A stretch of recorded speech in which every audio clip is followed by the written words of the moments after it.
আসসালামু আলাইকুম। আমার বলার কোনো ভাষা নেই, কিভাবে শুরু করব সেটা বুঝতে পারছি না। আমার মতো সারা দেশের লোক আজকে হতবাক। এরকম একটা কাণ্ড হতে পারে আমরা কেউ কল্পনা করিনি, কারো ধারণার মধ্যে ছিল না। কিন্তু এই অবিশ্বাস্য জিনিস আমাদেরকে হঠাৎ করে গ্রহণ করতে হয়েছে। মাইলস্টোন স্কুল অ্যান্ড কলেজের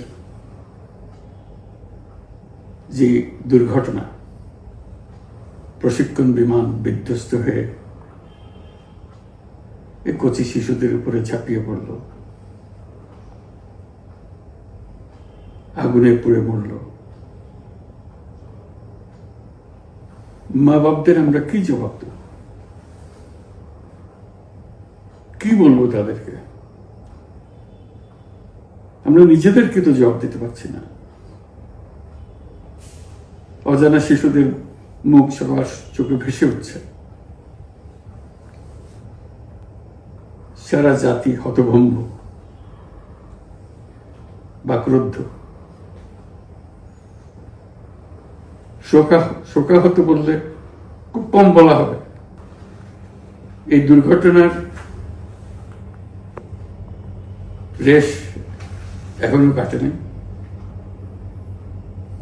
এখনো লাশ আসছে হাসপাতালে, এখনো হাসপাতালে মারা যাচ্ছে। মা বাবা এখনো খোঁজ নিচ্ছে আমার সন্তান কোথায়, তাকে আর কোনোদিন চেনা যাবে কিনা। যাদের লাশ দেখছি তার মধ্যে আমার সন্তান আছে কিনা পৃথক করার তো কোনো উপায় নেই। এরা আমাদের সবারই সন্তান, হঠাৎ করে চিরদিনের জন্য চলে গেল। আমরা অবশ্যই তদন্ত করব, তদন্তটা তারা ফিরে আসবে না। আমরা চিকিৎসার ব্যবস্থা করছি, সবাই ঝাঁপিয়ে পড়েছে। সকল হাসপাতাল, সকল মানুষ ছুটে আসছে।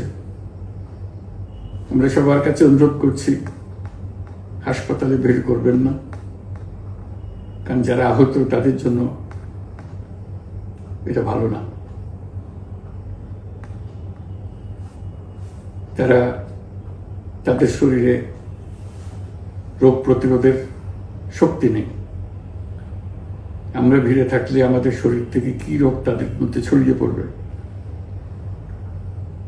তা বলা মুশকিল। কাজে দূরে থেকে দোয়া করেন সবাই। আমরা বাবা মা আত্মীয় স্বজন সবার কাছে আমাদের সহানুভূতি জানাচ্ছি। বাংলাদেশের যত সন্তান আছে সবাই আপনাদের সন্তান। আমরা নিজেদের মনকে সান্ত্বনা দেওয়ার চেষ্টা করুন। আমরা সবাই নিজেদের মনে সান্ত্বনা দিচ্ছি, কিন্তু আপনাদের সান্ত্বনা বিরাট ব্যাপার। আপনাদের সঙ্গে, আমরা সবাই আপনাদের সঙ্গে আছি, জাতির সমস্ত লোক আপনাদের সঙ্গে আছে। আমরা তাদের জন্য শোক দিবস ঘোষণা করেছি। আগামীকাল শোক দিবস, আমরা সবাই মিলে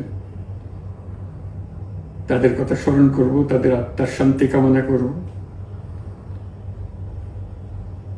আজকে থেকে সবাই তাদের আত্মার জন্য, তাদের রুহের জন্য মাগফিরাত কামনা করব। আল্লাহ আপনাদেরকে শান্তি দিন।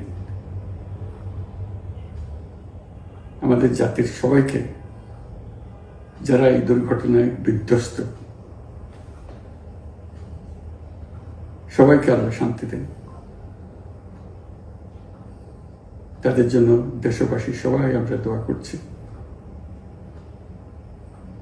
আল্লাহ এই শিশুদের জান্নাতবাসী করে। খুদা হাফেজ।